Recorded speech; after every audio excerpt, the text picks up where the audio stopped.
Hey everyone, welcome back to the channel. In today's video, I want to answer a simple question of when is the best time to buy singles after a set is released.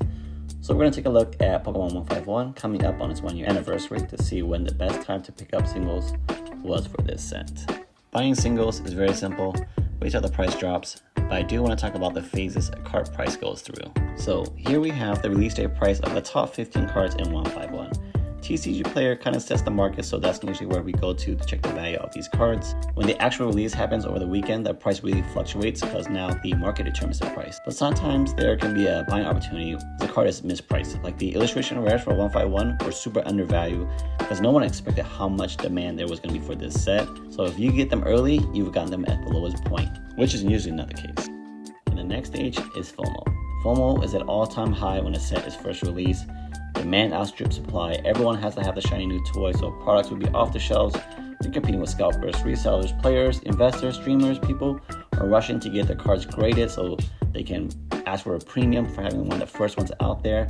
So the price just keeps going higher and higher until supply can outweigh the demand.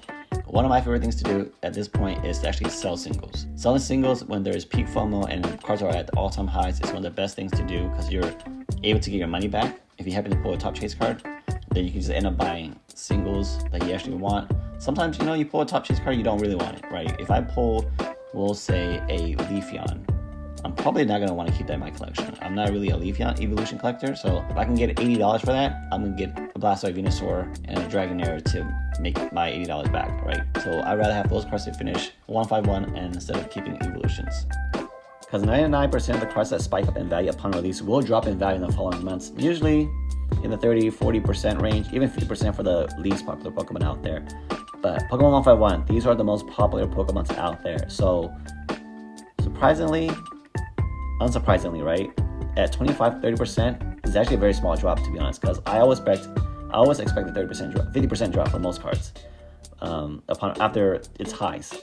So seeing that small of a drop across the board, right? Usually one card would do very well, like the Giratina or the Greninjas or Magikarps, but overall for all these cards to hold up this well is an amazing show of power for how popular this set is. Nobody's just chasing one card. They're chasing every single card in this set. So this is probably the greatest master set of all time in my eyes. So when is the best time to buy? In my eyes, the best time to buy is usually around that 6-month mark, right? Leading up to the 6-month mark, cards are usually going to be fall into a point where they're not falling as much anymore, and it's going to hold up around that price point at that point.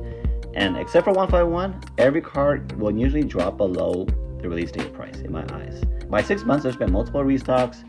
There's been all the products been released. The demand from flippers, sellers, scalpers are all gone, right? Everyone's moved on to the newest thing now. Because in 6 months, that's 3 to 4 new sets, right? Because Pokemon will be churning out sets like every couple months, and so actual players who need cards, they're playing the newest meta. Like Pokemon always shift their focus to the newest meta, and older sets usually are not going to perform as well unless they get cards in the newest set to support them. So at the 6-month mark and to the later part of the year, you kind of get your opportunity to buy them at those points, because you can see all the SIRs in this set drop below release date price. So we got Charizard, release date was 110, hit a 102. Blastoise, $46, hit 40.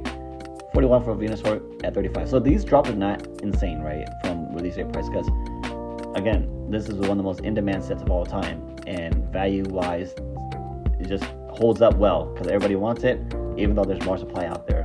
But you can see even the illustration rares, they did not drop below the release date price, but at the same time, these are the most in-demand illustration rares out there of all time. So here we have the total value of the top 15 cards in the 4 phases I've been trying to convey in this message. So we have a release date price for all 15 cards, total up to $486, then hitting a high of $645, and dropping over 30% to a total of $450. Now it's on the rise again, $570 for the same 15 cards. So there are phases that cards go through. The best buying opportunity, again, in my eyes, is once the peak FOMO stage is over and cards are gradually dropping. That's going to be the best time to pick up cards.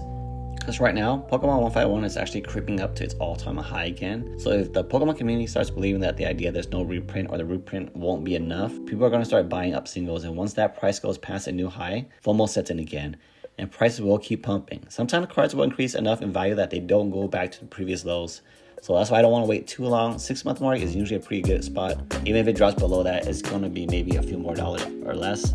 So I hope this video is helpful. I know it's a question I have all the time because I'm a budget collector. I know I don't want to like overpay for a card when I know in the near future it's going to be much less. I like to think I'm being smart with my money and not just going to give in to my emotions for instant gratifications. But if you have any other advice, leave a comment down below. Help other new collectors and budget collectors like me. But thanks for watching. I'll catch you guys on the next video.